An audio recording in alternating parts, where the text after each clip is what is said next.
Je voudrais du soleil vert, des dentelles et des théâtres, des photos de bord de mer, dans mon jardin d'hiver. Je voudrais de la lumière, comme en Nouvelle-Angleterre. Je veux changer d'atmosphère, dans mon jardin d'hiver. Ma fleur sous la pluie de novembre, tes mains qui courent, je n'en peux plus de t'attendre. Les années passent, qu'il est loin, là je tombe. Nul ne peut nous entendre. Je voudrais du Fred Astaire, revoir un latte. All right, well, the New York Times yesterday began publishing that series of reports that examine 20 years worth of the president's tax returns, revealing financial losses in the millions and an audit battle over a tax refund and payment of almost no federal income tax. The Times reports that for 2016 and again in 2017, President Trump paid $750 in federal income tax. Let me repeat that, $750. But for 10 of the previous 15 years, he paid zero, nothing at all, because he reported losses that eliminated his tax liability. The paper does not have records for 2018 and 2019. Now, according to the Times, ultimately, Mr. Trump has been more successful playing a business mogul than being one in real life. The Apprentice, along with the licensing and endorsement deals that flowed from his expanding celebrity, brought Mr. Trump a total of more than $427 million. It's a lot of money. He invested much of that in a collection of businesses, mostly golf courses, that in the years since have steadily devoured cash. Also hanging over him is a decade-long audit battle with the Internal Revenue Service over the legitimacy of a $72.9 million tax refund that he claimed and received after declaring huge losses. The president has received more money while in office from foreign interests than previously known, and that hundreds of millions in personally backed loans come due in the near future. How's he going to pay those? While the Times reported that Trump did not pay income taxes for several years, he did pay other forms of federal taxes, including Medicare, Social Security, and the alternative minimum tax. In a statement to NBC News, the Trump Organization lawyer, Alan Garten, claimed that the story was riddled with gross inaccuracies. Over the past decade, the president has paid tens of millions of dollars in personal taxes to the federal government, he said in part. NBC News has not independently verified the documents, but the Times reports it obtained them from sources with legal access to the material. According to the paper, additional reports will be released in the coming weeks. So again, what you did not hear Donald Trump's lawyer say is that Donald Trump paid millions of dollars in personal income taxes, because he did. And that was a very carefully worded statement that could have meant a lot of things. Yeah, he paid $750 1 or 2 years, paid zero out of 10 out of like the past 15 years. And again, just lost so much money, probably lost more money over the past 20, 30, 40 years than any other single American. Michael Schmidt, but I'd love the New York Times had said that actually, certainly during the 80s, and into the early 90s. I'd love to know if that is still the truth for this time period. But Michael Schmidt, give me your big takeaways from your paper's blockbuster story. Well, I mean, first of all, the work of my colleagues here is just pretty remarkable, and the Times has invested an enormous amount of money and time itself to go after this, and now going somewhere that we certainly didn't see in the Mueller investigation. We didn't see any in any of these congressional investigations. So really unearthing things here that have been this great mystery for the president. As you guys were laying out, and the Times says this in pretty stark terms, the president at a very basic level, not the business person he says he is. Doesn't have the money he says he has, doesn't have the cash on hand that he says he has far more losses, spends a lot of time using those losses to help him in his own taxes. So at a sort of a basic level, sort of the premise of the president coming under assault from these things. The second thing is just the amount of money that he's taken from foreign governments, and that money, whether it came from the Philippines or from Turkey, is greater than the amount of money that he's taken, say, from his salary as president. So taking more money from foreign countries than he's taking from his own country as president. And there's a reason why, in whether it's the counterintelligence world or whether it is just the sort of business ethics world or traditional way that people in the government are supposed to function, that you don't want people in government taking so much money from foreign countries, and sort of the influence that can have on someone. That gets to the third and probably most important part of the story, and that's the vulnerable position the president finds himself in financially. He has this, $70-80 million or so dispute with the IRS about whether he's going to have to pay back this money that he took as a refund from them, a refund that some would say is questionable. And he still has this dispute with the IRS. Remember, he's the president. He can control who's in charge of the IRS. It's not entirely clear to me how that would be resolved, but he could be on the hook for that. And at the same time that he's on the hook for that, he looks like he's on the hook for $400 million in loans that it's not really clear how he would pay those back either. So this entire picture, the president is moving himself as a businessman in towards a very vulnerable place where his own IRS could come calling for a lot of money that he may not have. Yeah, and Jonathan Lemire, that's obviously what a lot of people have been investigating through the years.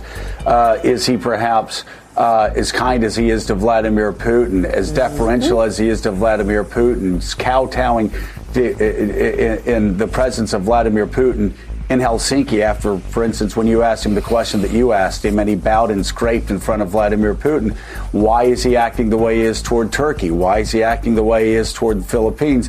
We're actually seeing now that, yes, he's getting more money from countries like Turkey and the Philippines than he is from the American people in his salary. But you've been looking at this for years. You've been studying it for years. What's your takeaway from the reporting that you've read over the past 24 hours?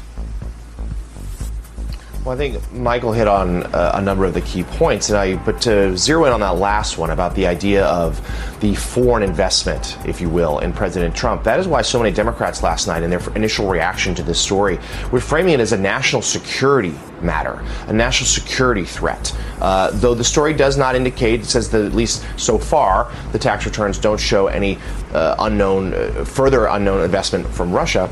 Certainly, we are seeing the influence of foreign governments here in terms of the money involved with the president. And is that shaping his foreign policy decisions and performance? That is something that is going to require extraordinary scrutiny for the rest of his time in office. And also the loan, the money that he owes, and the fact that it's coming due, many of them, before what would be the end of his second term, were he to be reelected. That is another matter that is going to require extraordinary diligence to see who does in fact he owe that money. And again, whether foreign or domestic, how does that impact his day-to-day operations in the White House? And then politically, Joe, going back to how we opened this conversation, this changes the idea in how he's perceived among Americans, potentially even some of his supporters. You're right, some won't care. Some will say we're with the president. Some will believe his explanation. Some will say that no, this of course is, quote, fake news. Some will say, look, he outsmarted the government. He didn't pay taxes. That's my guy. But I think for a lot of others, including those working class voters that he is struggling with, that he needs desperately, in states like Pennsylvania, this is going to hit home and hit home hard and could cost him support at the worst possible time. 2 days before the first general election debate and barely a month out until Election Day, with some voters voting already in early voting. It is Monday, the 28th of September of 2020, and you are in West Coast Cookbook and Speakeasy. I am your chef de cuisine, Justice Putnam. Gunnar the English Bulldog is our snoozing sous chef, and our daily special is River City Hash Mondays, because the weekends always leave a lot to have to mull over and digest on Monday. Yes. The daily special on this day is always, well, what a weekend, huh? What a weekend. And last night was particularly wonderful, if you ask me. Yes. Yesterday was a good day for the New York Times to release Trump's taxes. Kind of late in the day, into the nighttime. Trump had a hard time tweeting about it because I think his aides kept the news from him until this morning. Just let him rest. Let him rest. Don't wake him up. We won't get any sleep if he knows. Yeah. I have a friend on Facebook who lives in the Bay Area, and he had posted, well, he's quite a writer, and he posted some news about the fires restarting and the world, turning orange again. And in the midst of it, a bit of a rundown of Trump and his most recent travails, and, all of that. And of course, there's always the types that go, oh, you just hate Trump. In so many words, that's what they're saying. The argument is that we only have a caricature of Trump. We have a caricature of Trump. It doesn't take into the fact that Trump has been a known commodity. And I put a capital C on that, too, for a very long time. Really, since the 80s. He came on my radar when he and his dad had to pay the largest HUD fine in history. Well, I know HUD hadn't been in existence for that long, but still. And what was it for? Racial discrimination. Racial housing discrimination. He and his father paid the largest HUD fine for racial housing discrimination. And then couple that with his ostentatious public display of wealth. I have it and you don't. One of those things. The type of behavior I abhorred, because it really did offend my youthful idea of, Park Avenue and the rest of us. Not that people in Park Avenue, all of them are bad. Not all of them. It's only just a few bad apples in the Big Apple in Park Avenue. Funny how most of the bad apples end up in Park Avenue, but that's something else that we can talk about at another time in terms of, housing and geopolitics. So I go with Joe's delineation in the midst of this. You want characters? Okay, we'll give you a character.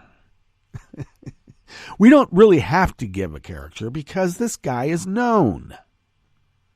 When he got kicked out of the Sharper Image, is that a character? No, those are the facts.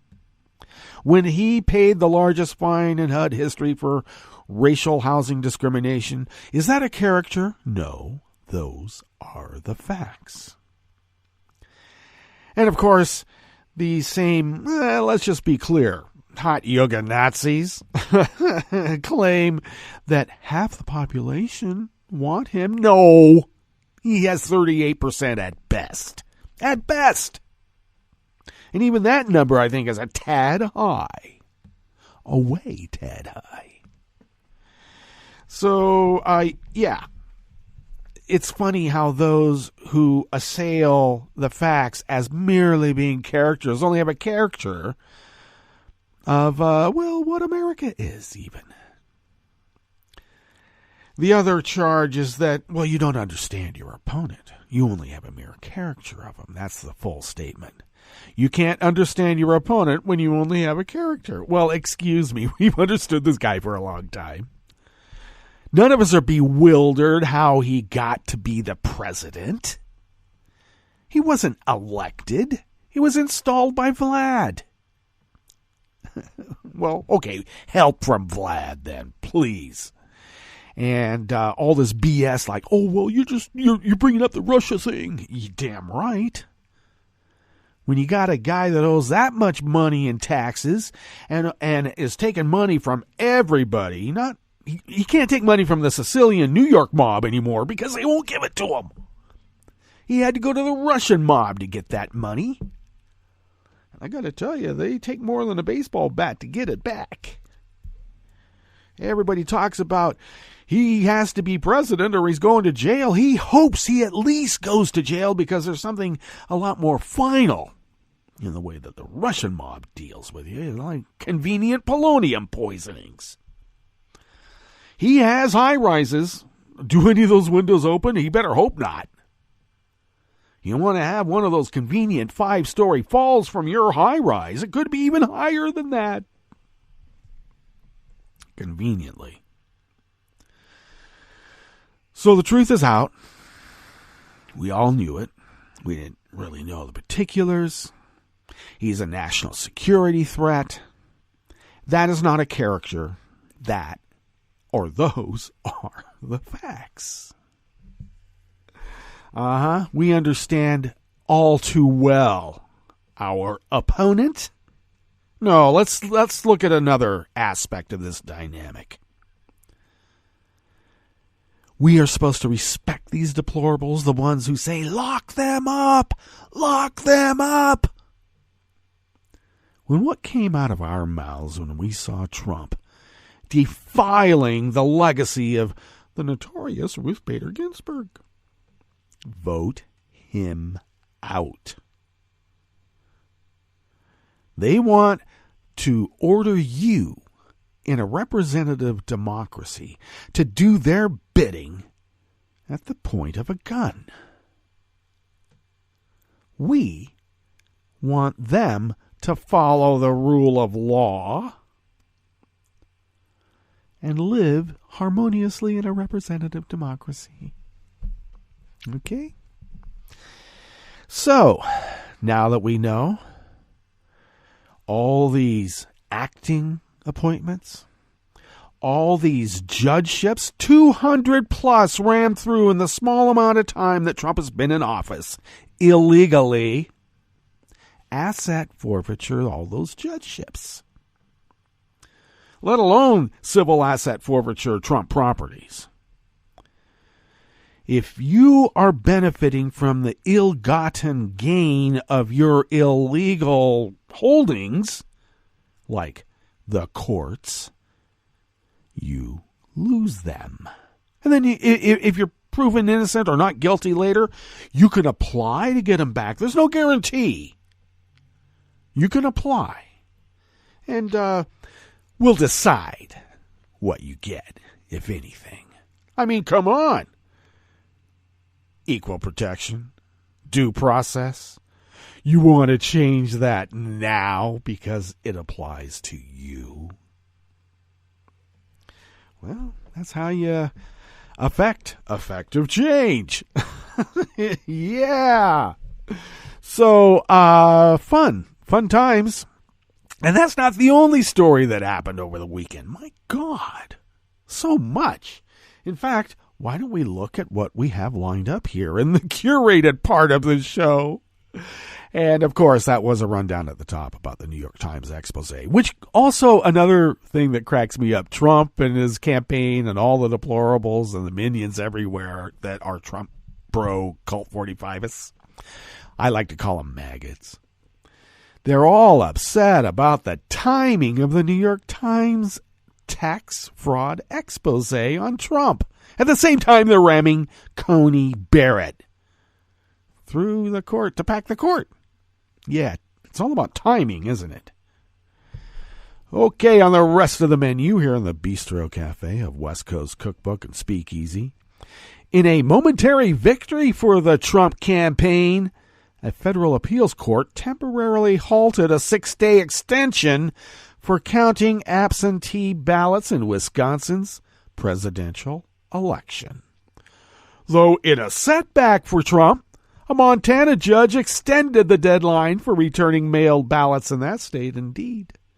Oh, and a Minnesota mayor disputed that armed vigilantes in his town harassed the state COVID-19 survey team that they chased away. They just chased them away. It wasn't harassing them. Come on. After the break, we move to the chef's table, where Russian opposition leader Alexei Navalny is recovering from the assassination attempt last fall faster than expected, and that's a good thing. And the Alps were surprised by an unseasonably early snowfall, with one Swiss town seeing over 10 inches of snow in less than 24 hours. Just don't call it climate change. All that and more on West Coast Cookbook and Speakeasy. Bon appetit.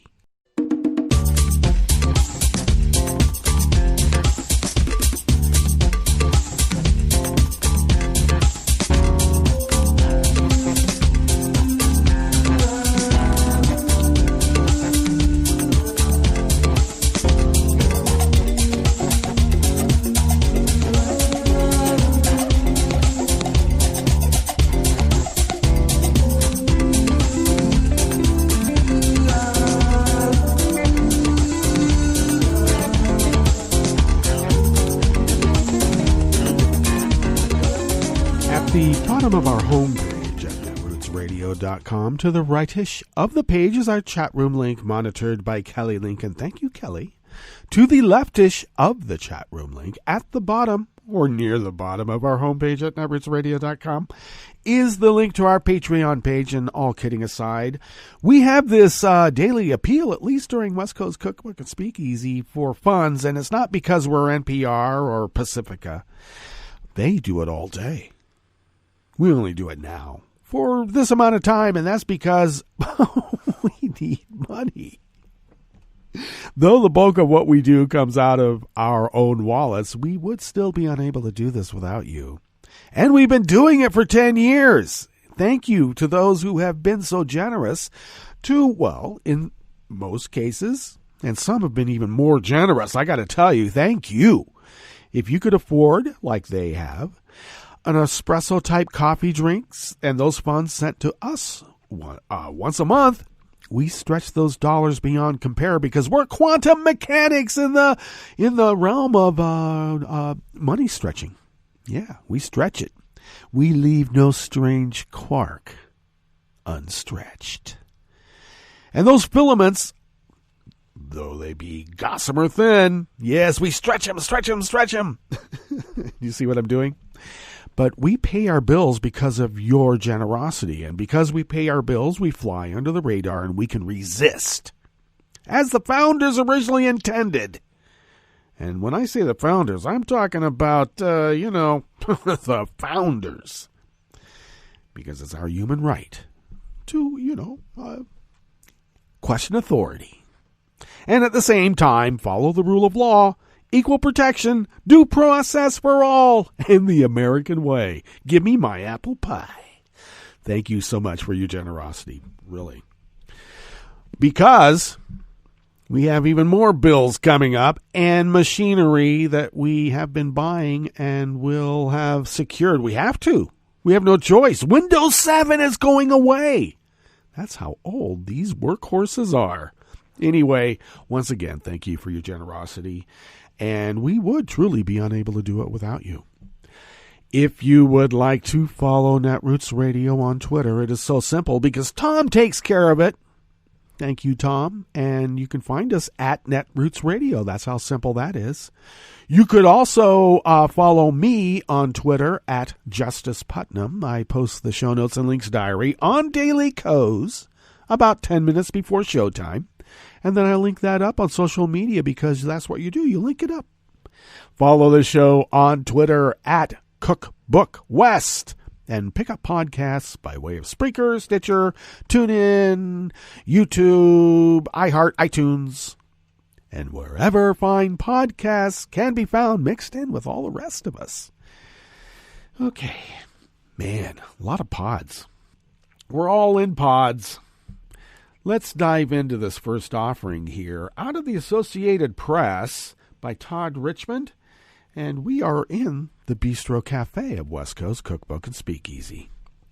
A federal appeals court yesterday, Sunday, temporarily halted a 6-day extension for counting absentee ballots in Wisconsin's presidential election, a momentary victory for Republicans and Donald Trump in the key presidential battleground state. Faithless electors. He'll have his faithless electors. They're not called faithless for nothing, Donnie. I'd be careful. As it stands, ballots will now be due by 8 p.m. on Election Day, and that means when the post office has been delayed because of DeJoy. Too bad. That's the way the cookie crumbles. Too bad. These idiots. A lower court judge had sided with Democrats. You would think that it would be put as in siding with democracy and their allies, like people who love democracy, to extend the deadline until November 9th.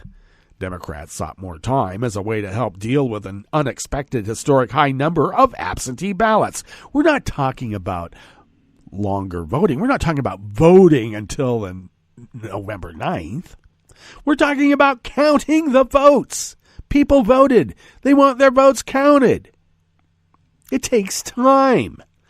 I know the paperless voting machines do it so much faster. And you know why?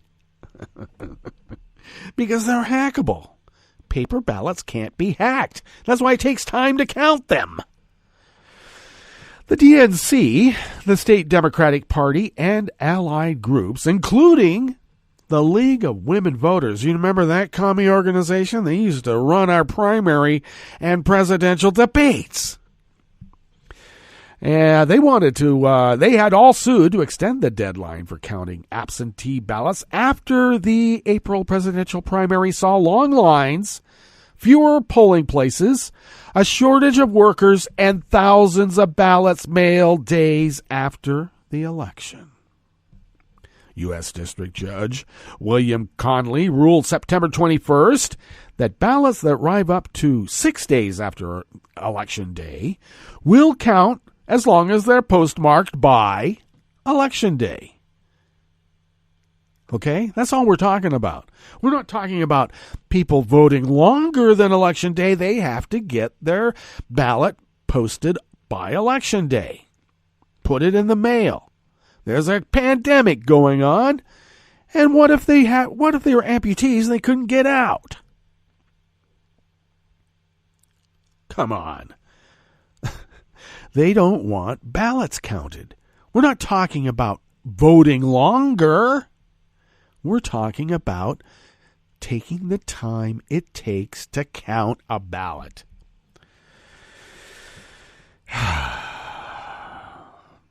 Yesterday's action puts Connolly's order on hold until the 7th Circuit, now the most supremely conservative circuit, because it's been packed by an illegal occupant in the Oval Office and Moscow Mitch McConnell. Let's be clear about that. Or the U.S. Supreme Court issues any further action. And no further details were immediately posted by the appeals court. State election officials anticipate as many as 2 million people will cast absentee ballots to avoid catching the coronavirus at the polls.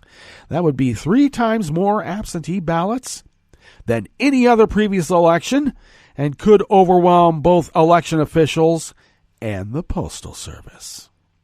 Now we know why they've destroyed the Postal Service, and they don't want you voting on paper.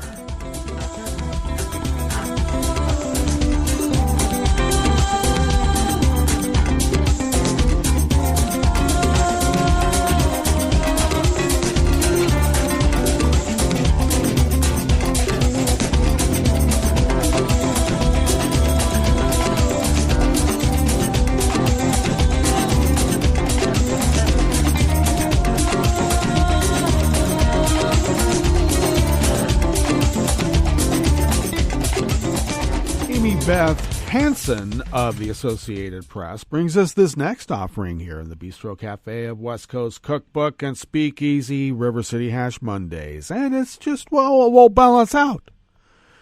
The gains that Trump gets, well, they're always balanced out by something else, aren't they? Indeed, a Montana judge has extended the state's deadline for returning 2020 general election ballots by mail, saying that uneven U.S. Postal Service delivery times could result in ballots being delayed, unfairly requiring some people to vote earlier than others, or requiring voters to risk exposure to COVID-19 to return their ballots in person.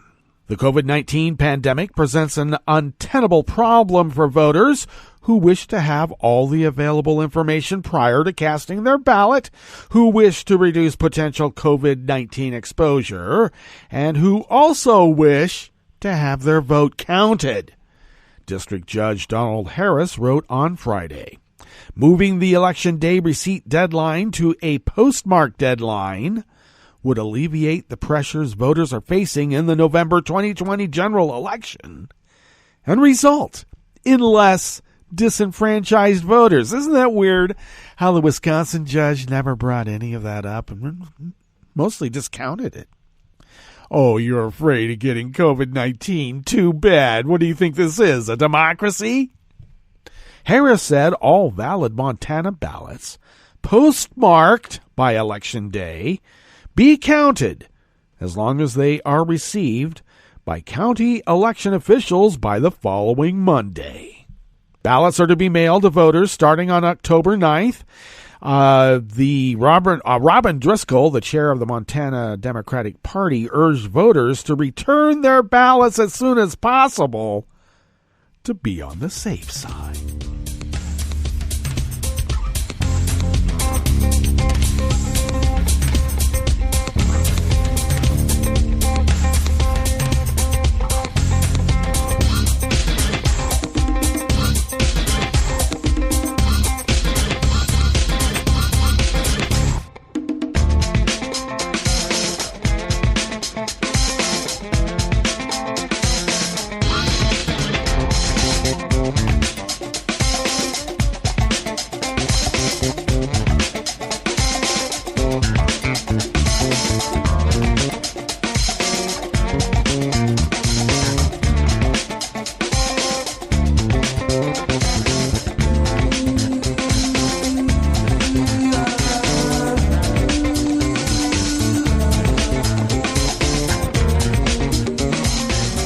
Anonymous worker bees at the AP bring us this final offering here in the Bistro Cafe of West Coast Cookbook and Speakeasy. The mayor of a southern Minnesota city is disputing state health department claims that a COVID-19 survey team was threatened there earlier this month. State health officials reported cases of health workers being subjected to hostility, including racial slurs, in several Minnesota communities, as the team surveyed households to collect data on how the virus is spreading. They were forced to end the survey early, officials said. The mayor of Eitzen, one of the cities singled out, said on Saturday he doesn't believe the health department's account of the episodes, and added that city leaders were never contacted about survey teams working in the community. Well, excuse me. You didn't know we have a census every 10 years? What an idiot. And you're an elected official? I guess in that part of Minnesota, there's a maximum IQ allowed to run for mayor in Eitzen. Personally, I think they owe the city of Eitzen and its citizens an apology, Mayor Jeff Adamson said, referring to the health department. The health department said a survey team in Eitzen was boxed in by 2 cars and threatened by 3 men, including one with a gun. They felt the intent was clearly to intimidate and scare them, said Stephanie Yendell, who supervised Minnesota's role in the survey. Unfortunately, that was not the only incident. Indeed. All right, let's get to our break, and when we get back from that break, we will go through weather from around the world, and we will finish up with the stories that we have curated for you today. You are listening to West Coast Cookbook and Speakeasy, and we will be right back. You are listening to netrootsradio.com. Please hang up and try again.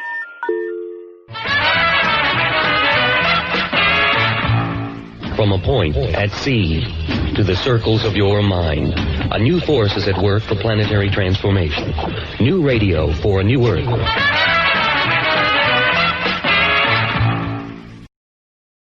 This is Take Two Movie Review. I'm Clinton Johnston. This week, Charlie and the Thought-Let Factory. After years of television writing, Charlie Kaufman broke onto the big screen with 1999's indie earthquake, Being John Malkovich, directed by Spike Jonze. After Malkovich, Kaufman wrote additional unique screenplays, usually examining some tortured man's psyche. There was Adaptation, Confessions of a Dangerous Mind, and Eternal Sunshine of a Spotless Mind. Yeah, those were all Kaufman.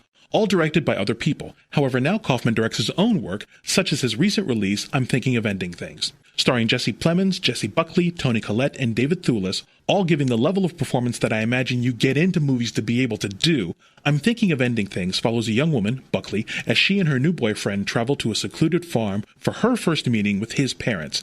At the same time, our young woman is thinking of ending the relationship. There's a lot to talk about with this film, but if it's not too late, I don't want to deprive you of the experience that I had going in very clean. I'll give you this advice, though. Give the movie some time. It's a slow burn.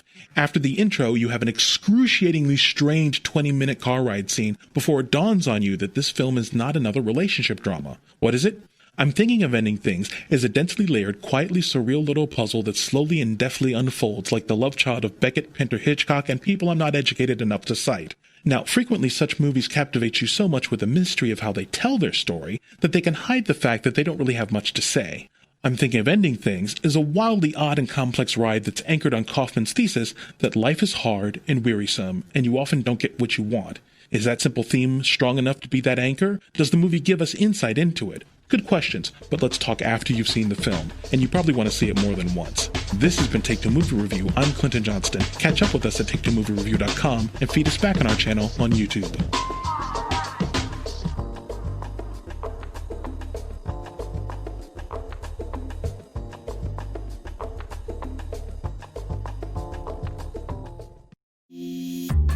This program is presented by the Centers for Disease Control and Prevention. For an expectant mother, taking care of her developing baby means taking good care of herself.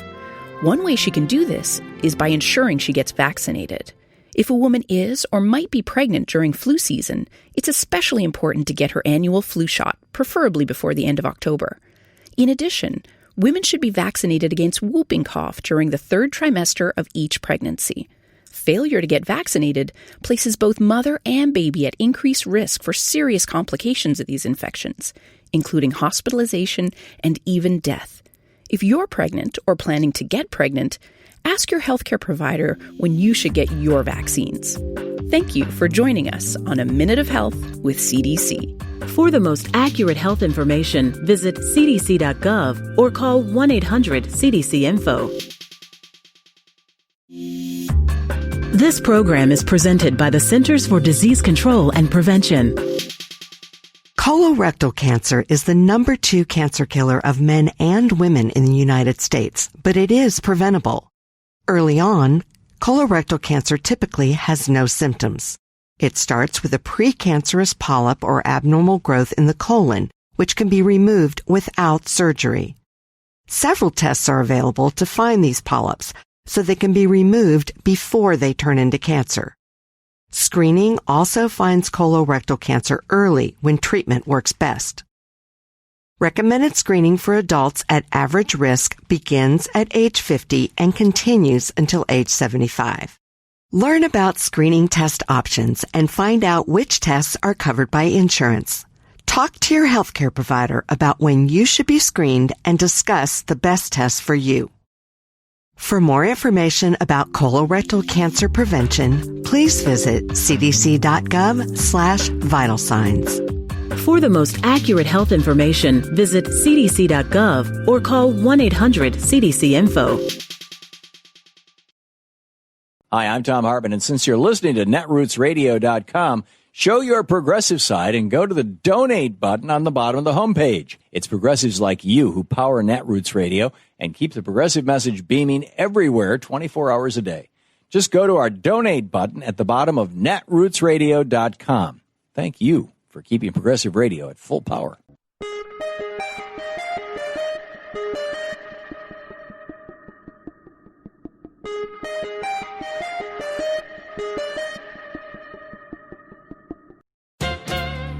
Amazingly, America has become a nation of socialists, asking in dismay, where's the government? These are not born-again Bernie Sanders activists, but everyday people of all political stripes, including previously apolitical multitudes who are now clamoring for big government intervention in their lives. Nothing like a spreading coronavirus pandemic to bring home the need that all of us have, both as individuals and as a society, for an adequately funded, fully functioning, competent government capable of serving all. Instead, in our moment of critical national need, Trump's government has been a rickety medicine show run by a small-minded flim-flammer peddling laissez-fairyland snake oil. We have it totally under control, Trump pompously declared after the first U.S. case was confirmed in January. For weeks, as the pandemic spread out of control, he did nothing.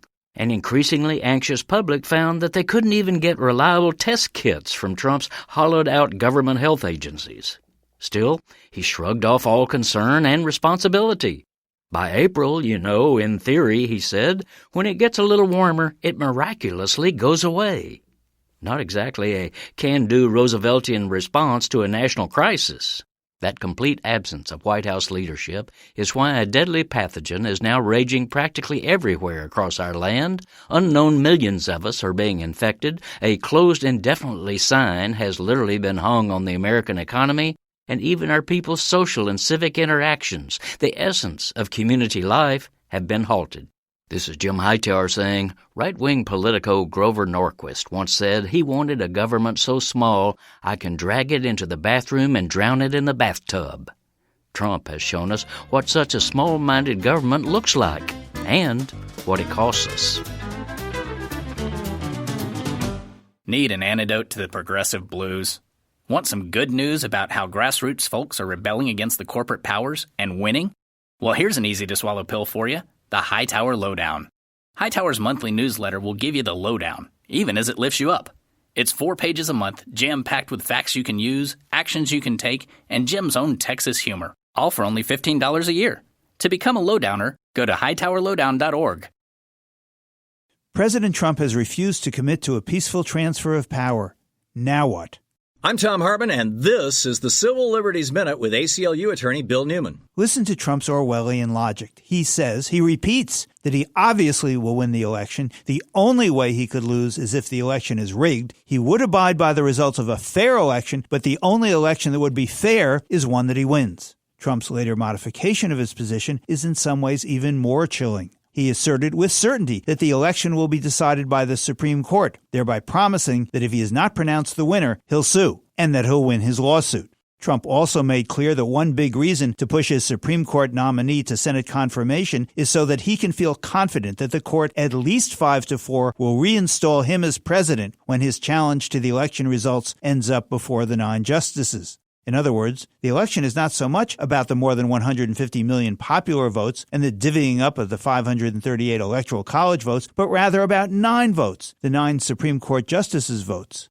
Of course, the popular vote and the reported Electoral College vote actually really do matter. The bigger Trump's loss, if he loses, the more implausible his challenge will appear to the judges and justices who will be called upon to rule on his lawsuit to decide who will be the president as of January 20th, 2021.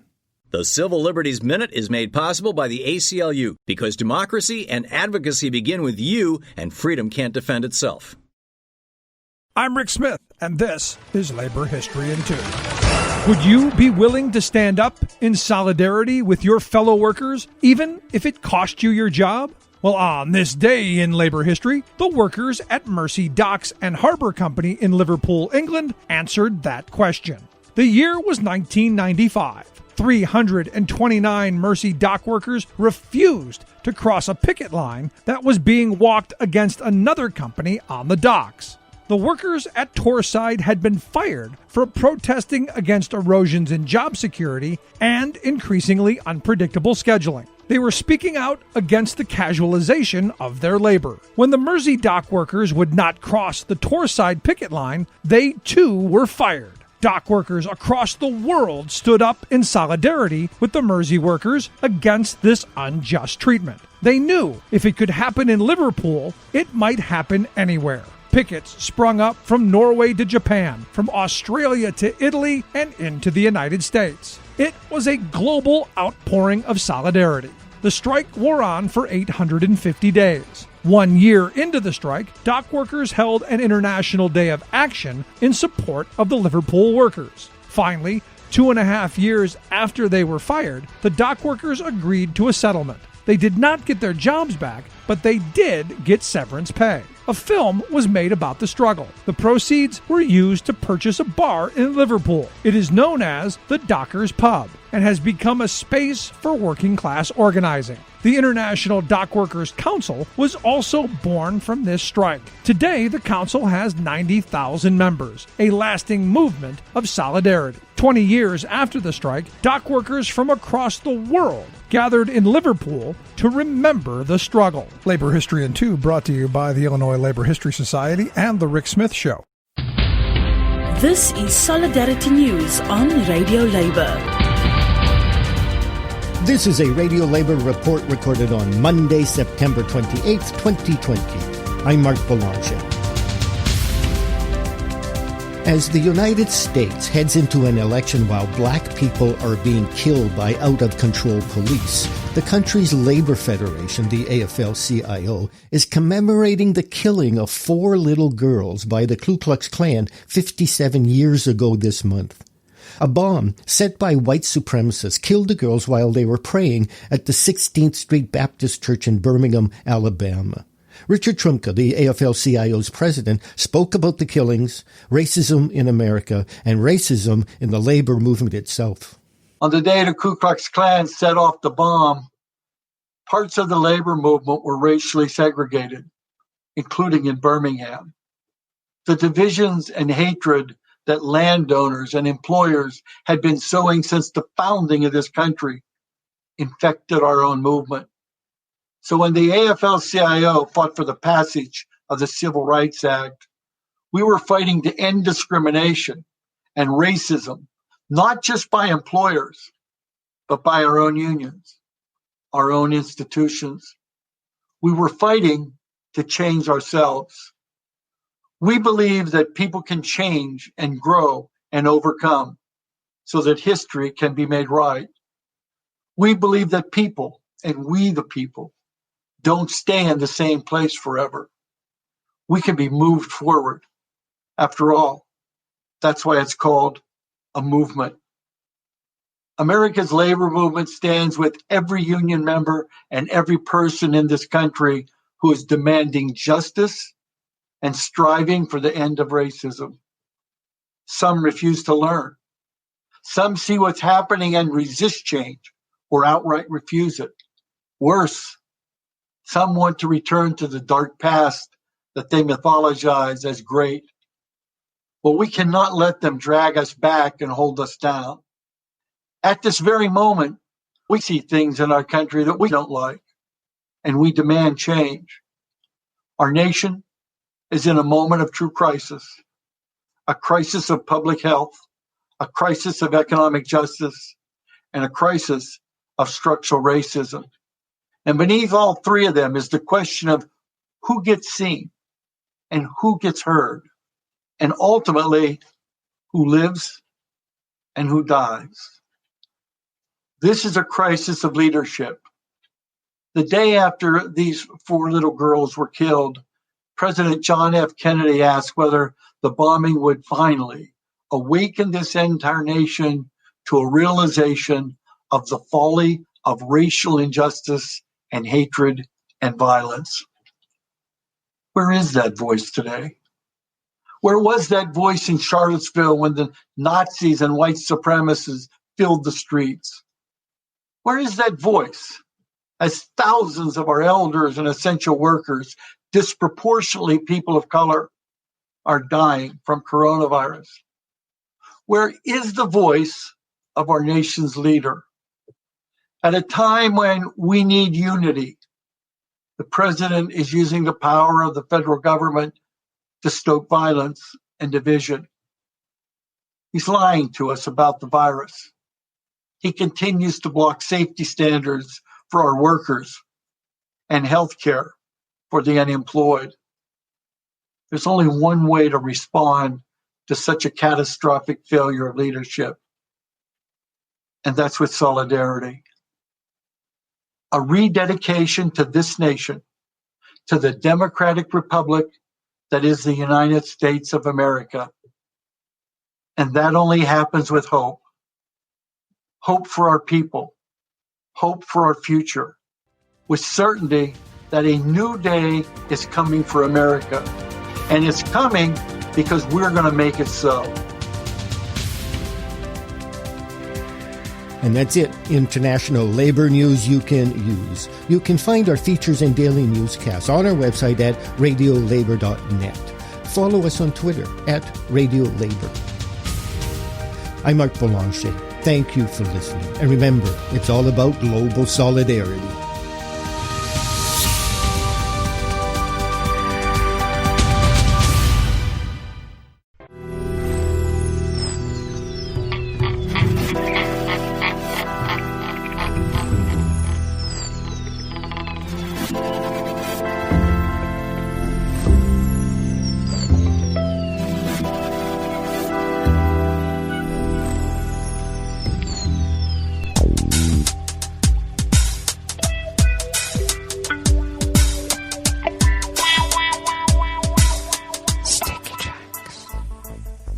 Thank you for accompanying us here to the chef's table at West Coast Cookbook and Speakeasy, River City Hash Mondays.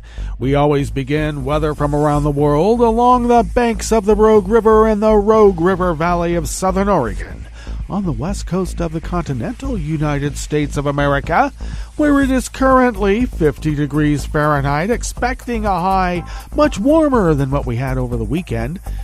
Looking to be in the mid-90s. Oh yes, another heat wave. And we are now again under a red flag warning because of wildfires, even though we had some very good cooling rains that put out some of the fires.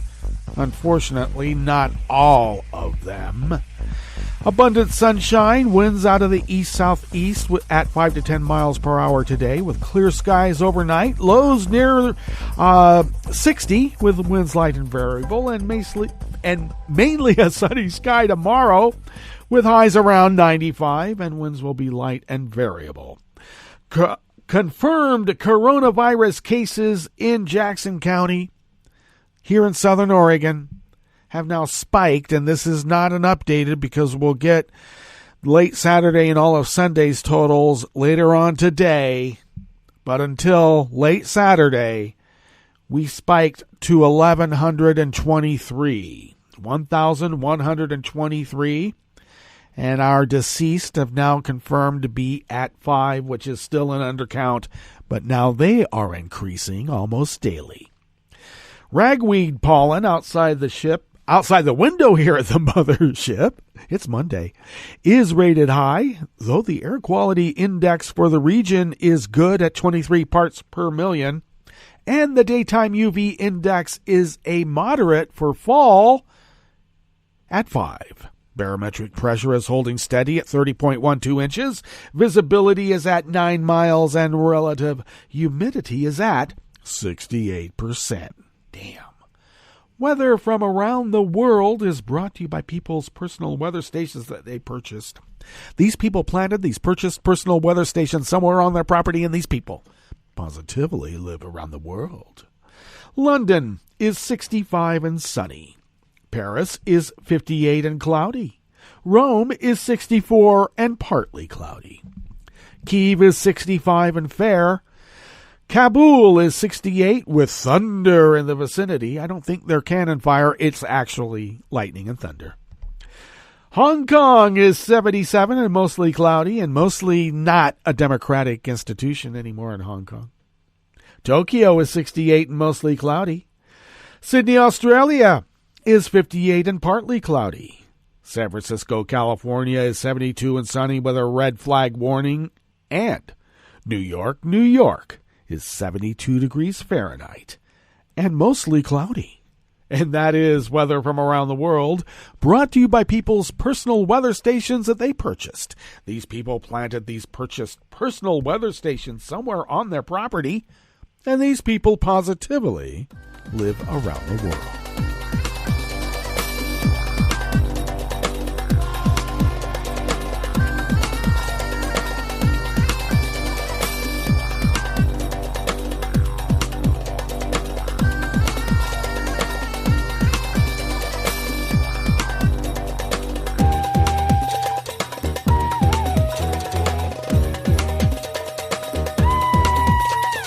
Obviously, out of an abundance of caution, this first amuse-bouche here at the chef's table at West Coast Cookbook and Speakeasy is by anonymous worker bees at the Associated Press.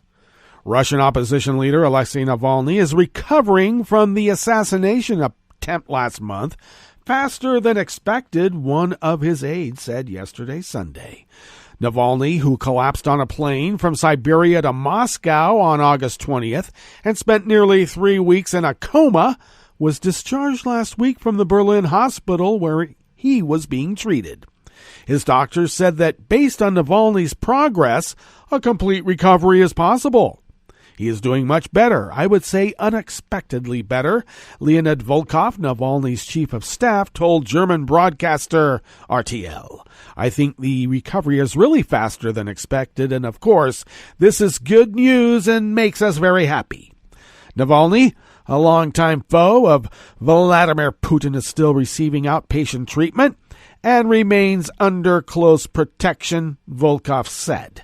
I personally don't think that another attack can happen in Berlin, but we can see that the personal security has a different opinion, he said. He is guarded very heavily. German authorities have said Navalny was poisoned with a powerful nerve agent and called on Russia to investigate the attack that occurred on its territory.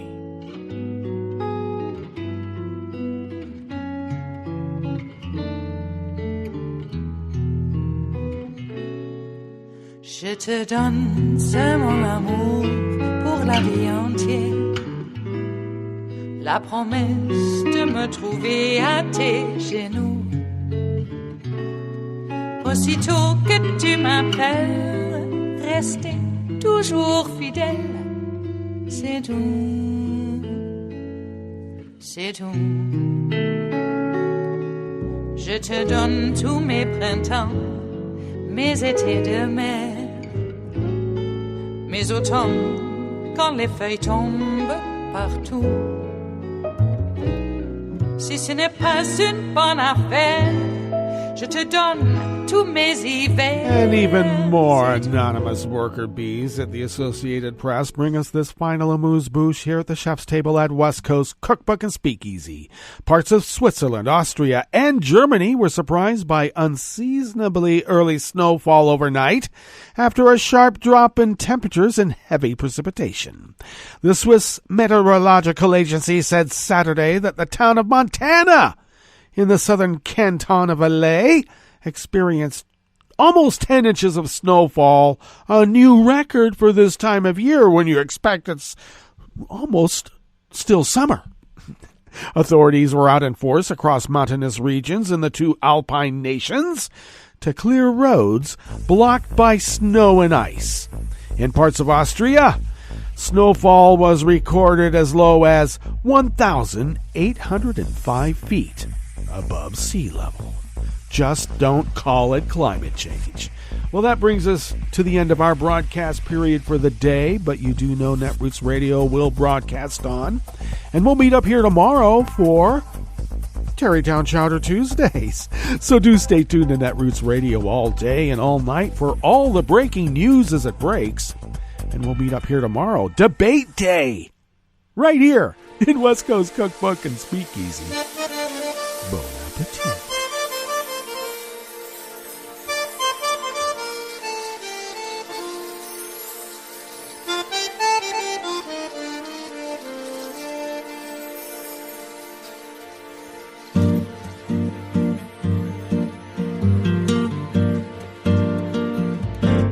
Je voudrais du soleil vert, des dentelles et des théières, des photos de bord de mer, dans mon jardin d'hiver. Je voudrais de la lumière, comme en Nouvelle-Angleterre.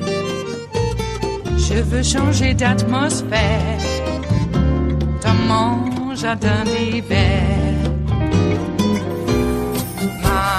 Robe à fleurs, sous la pluie de novembre, tes mains qui courent, je n'en peux plus de t'attendre. Les années passent, qu'il est loin, là je tombe. Nul ne peut nous entendre. Je voudrais du Fred Astaire, revoir un latte Goer. Je voudrais toujours te plaire, dans mon jardin d'hiver. Je veux déjeuner par terre, comme au long de golfe clair. T'embrasser les yeux ouverts, dans mon jardin d'hiver.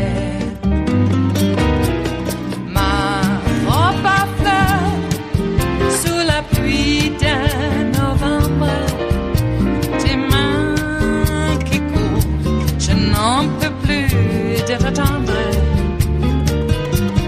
Les années passent, il est loin, là je tombe. Nul ne peut nous entendre. Ba-da-da-dum-di-da-dum. Ba-da-da-dum-di-da-dum. Ba-da-da-dum-di-da-dum. Dans mon jardin d'hiver. Ba-da-da-dum-di-da-dum. Ba-da-da-dum-di-da-dum. Ba-da-da-dum-di-da-dum. Dans mon jardin d'hiver. Dans mon jardin d'hiver. Dans mon jardin d'hiver.